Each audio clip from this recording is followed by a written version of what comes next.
Welcome to The Source, where we combine the headlines with in-depth conversations with the newsmakers themselves. Today on the program, Philippines! It's the country's time to shine as Filipinas dominate international beauty pageant. Elizabeth Dorado-Clancy, Miss Grand Philippines! A music lover and peace ambassador wowed the crowd in Vietnam. And the first runner-up is Philippines! While a cadet pilot turned beauty queen continues the country's winning streak in Albania. Miss Globe 2017 first runner-up Nelda Ibe and Miss Grand International second runner-up Elizabeth Clancy tell their stories in the program. And later, an exhibit that showcases the country's rich history through art. That's for today's In Focus.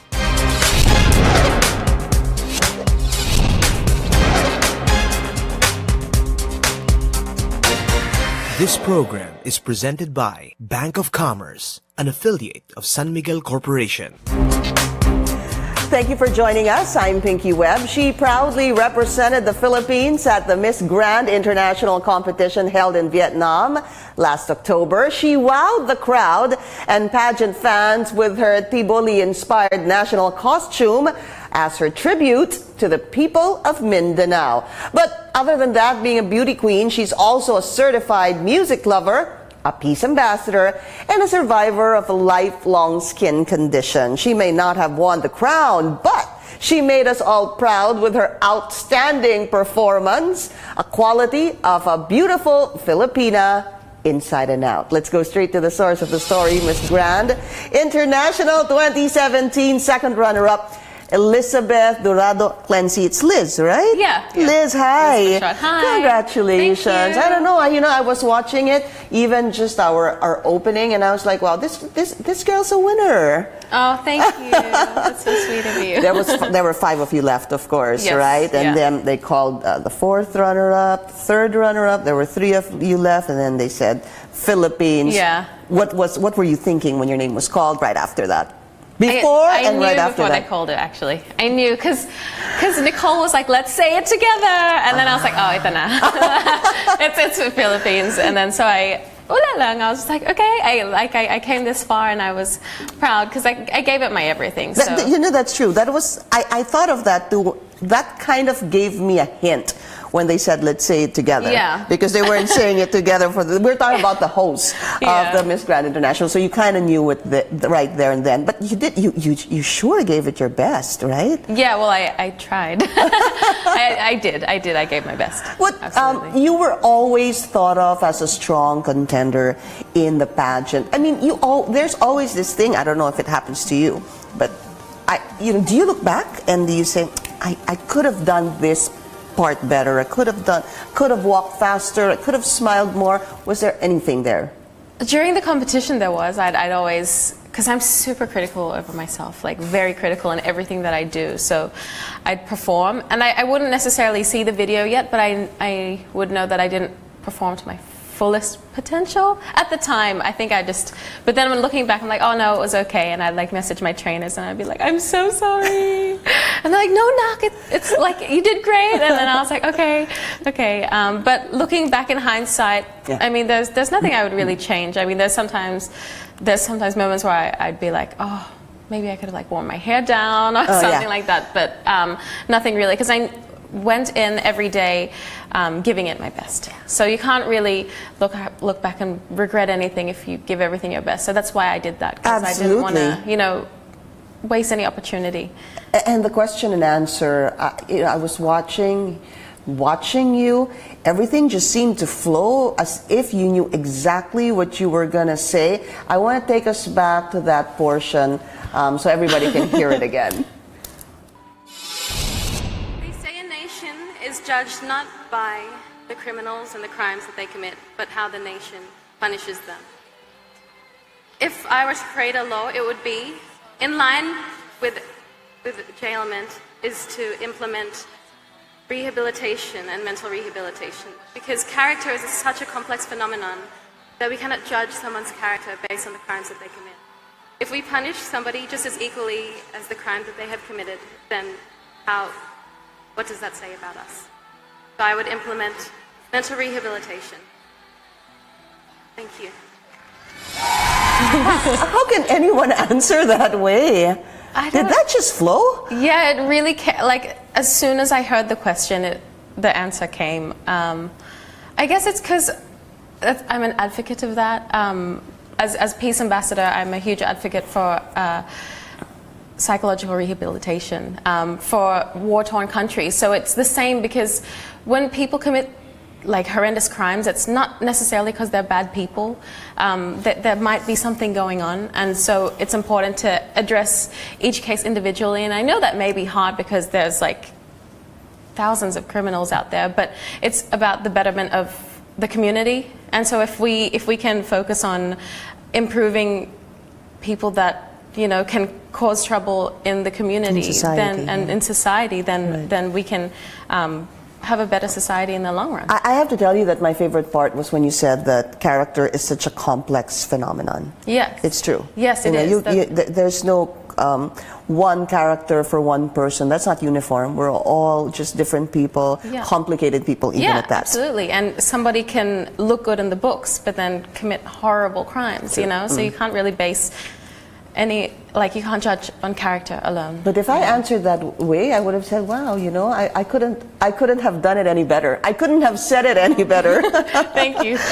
Also, the national costume, impressive. What was the inspiration behind that? Well, the first thing was I don't think I want to wear a Filipiniana. You knew that. That was the first thing. And then the second was, my family's from Mindanao. I'm from Mindanao and Cebu. So I wanted to paint light on, wow, that's so crazy looking back. It's so nice. Thank you. Yeah, I wanted to paint light on, the minorities and the minor tribes in the Mindanao, because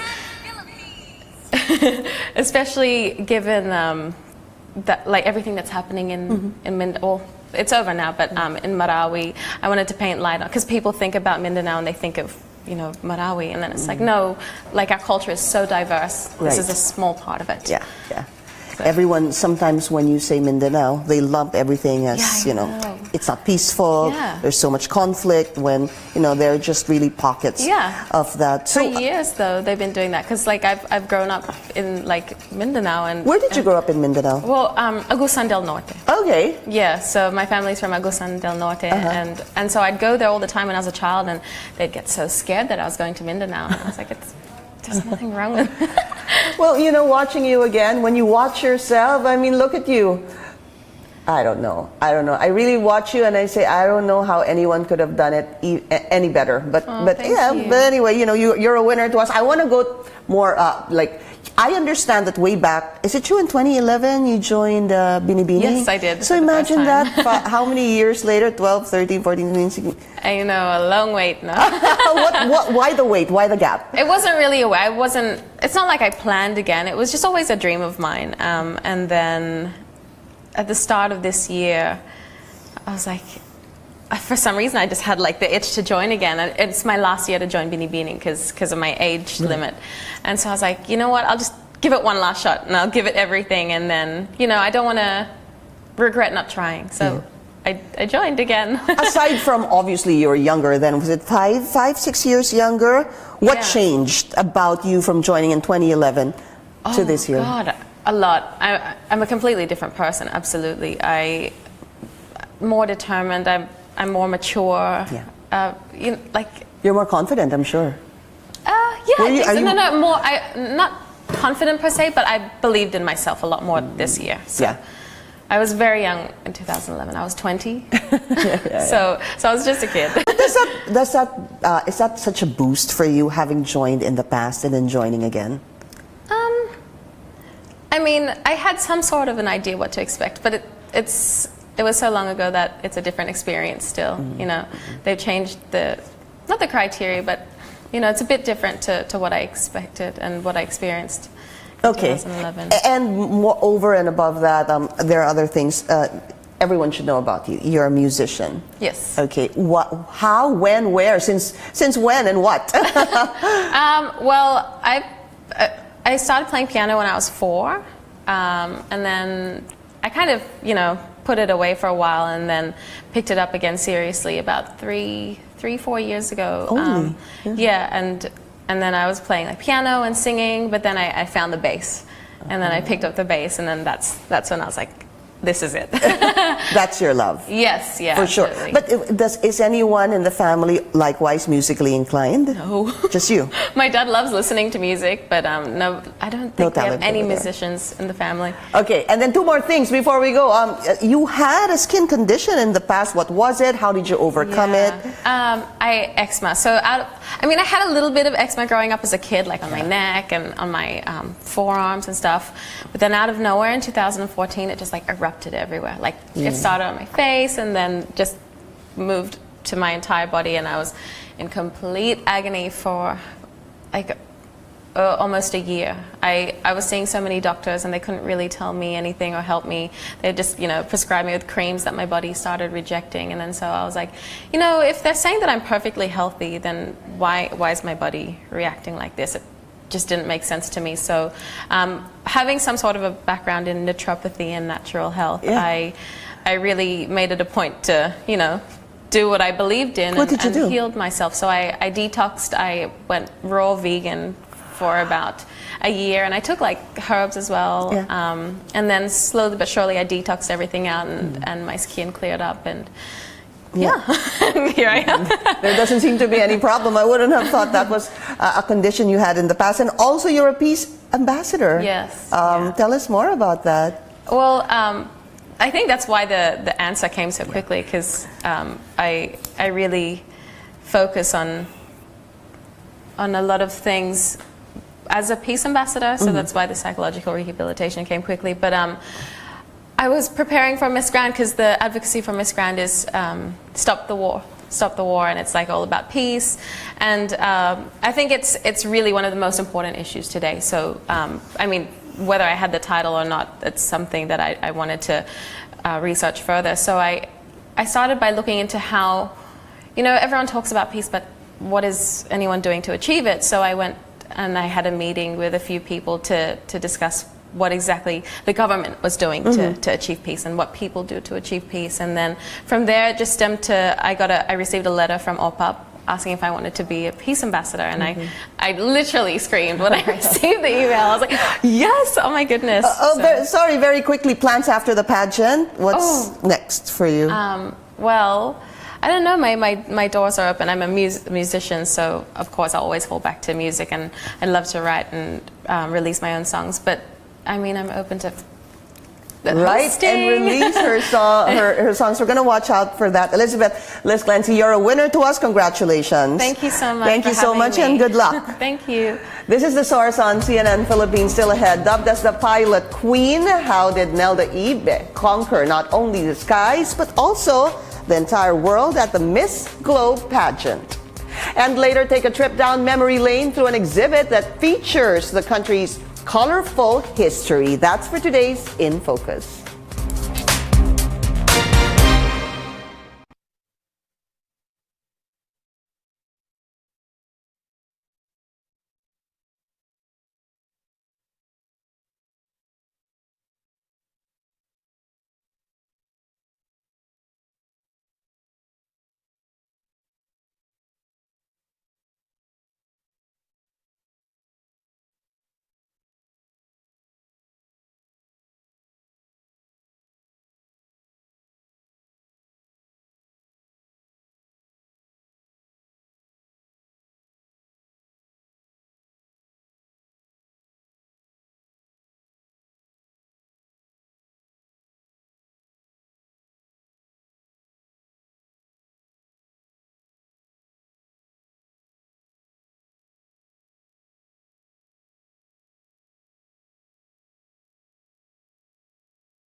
cadet pilot who finishes first runner-up at the Miss Globe International pageant held in Albania. But what makes a Filipina beauty queen stand out among the rest? Let's go straight to the source of the story.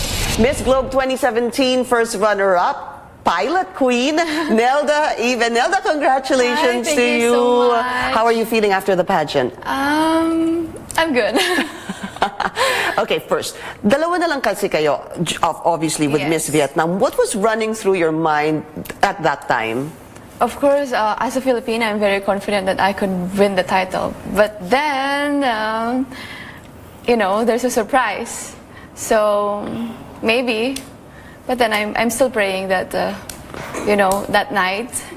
So let's tell that to the viewers, Okay. because for those na hindi nakapanood, wala kasing nangyaring Q&A Yes. during the pageant. Yes po. So now you're saying that if there was a Q&A, you think you would have won? Yeah, there could have been a better chances for me to win the title if there's a Q&A. Indeed, yes. Pero nung kayong dalawa na lang, yung natira doon, ano iniisip mo all that time? Oh, well, everything happens for a reason, I believe. But then, if that's the purpose of having the first runner-up, it's really good for me. But then, way better if Nanalo ka. I get a title. Di ba? For us, winner ka naman talaga. Thank you. Di ba? All right. So nag-first runner-up ka. What is the plan from here on? Kasi, di ba, ang dami na ring nanalo after you. Plans? Yes. Syempre, I would continue my duties and responsibilities here in the Philippines as a Binibining Pilipinas Globe. So, but then I'm also planning to build my own advocacy, which is building shelter homes for the street children, which is I'd like to talk to my to the province of Tarlac, which is I'm gonna ask help for the government and the private sectors. So, a shelter. Yes. Bakit dyan ka napalapit? Why that Kasi advocacy? Before, I was on, what do you call this? I volunteered. So, parang na-touch lang ako, and then I'd like to be in this advocacy. So yan ang you're gonna focus on that. But what about you? Di ba they call you the pilot queen? Yes, because before joining Binibini, I was studying pilot in aviation in Clark. So, hopefully, after my reign, I'll continue that. So hindi ka patapos. Not yet. You have yet to graduate. Yes. Is that still something you're gonna pursue? Of course, of course. Why the passion for that? Bakit yon? Bakit yon? I'm a very ambitious person. So, I want to be, parang kakaiba. Not the given type of a Filipina person. So. Yeah. Pero bakit yun ang nahiligan mo, you think? Is it because you like to I travel was from one? influenced. Before, I want to be a flight attendant, but then why not a pilot? So I took that. So sigurado you're going to pursue Yes, this. So coming from the pageant, from Binibining to Miss Globe Yes. International, and then what's the hardest part of that experience that you can apply sa buhay mo ngayon? Or maybe what was the hardest part sa Binibining tsaka sa Miss Globe na pageant for you? The hardest part, I think, if you're really determined and a dedicated person, there's no hardest part. If you're really passionate with something na talagang gusto mo pursue, there's nothing. And compared to being a pilot and being a beauty queen, discipline is a number one. So, I guess lahat naman kakayanin. But was there anything different that na-experience mo sa karanasan mo na inisip mo that you want to be a beauty queen? Tapos nung nandun ka na, meron bang kakaiba? Was there a difference dun sa expectation mo at sa nangyari? Wala naman so far. I was ready then. Okay, so what is the hardest part about being a beauty queen then? Siguro, Meron ba pinakamahirap na part doon, or you just really enjoy it? wala yung totally na mahirap na part. Kasi every minute of it, I enjoyed it a lot. Because, something na gusto mo talaga yung ginagawa mo. And as I said, I'm really a passionate person, so I think wala naman. Was it always a lifelong dream of yours to be a beauty queen? Yeah, since a childhood dream ko talaga maging beauty queen aside from being a pilot, so yeah. Bata ka palang maganda ka na? Ha? Of course! I love the candor. Kasi yung iba, di ba, hindi naman ganun kaganda ng bata tapos they become so beautiful when they grow up. Pero were you always tall? Ikaw ba yung sumasali sa mga contests before? Before. In school, high school, since college, I've joined a lot of pageants. So you were always a winner? Yes. Well, you're a winner to us. What do you siguro recommend? What do you want to tell those who want to aspire to be a beauty queen like you? Oh, syempre, if they really want to be a beauty queen, they have to pursue it with their heart. But then, a dedication and a discipline also. Yun ang kailangan. Yes, yun ang kailangan. Hard work. Hard work. What about your message to all those who were supporting you? To those who supported me, especially my family, thank you so much sa mga kapwa ko po Filipino na laging nagsasabi, you should have won, but then thank you. I know I'm already a winner because you guys supported me all the way and all throughout the pageant. So thank you so much. Nelda, congratulations. You're a winner to us. Absolutely. Thank you so much, Miss Pinky. Thank you to Nelda Ibe, Miss Globe 2017, first runner-up. This is The Source on CNN Philippines. Coming up, a showcase of Philippine culture and history through paintings and jewelry. That's for today's In Focus.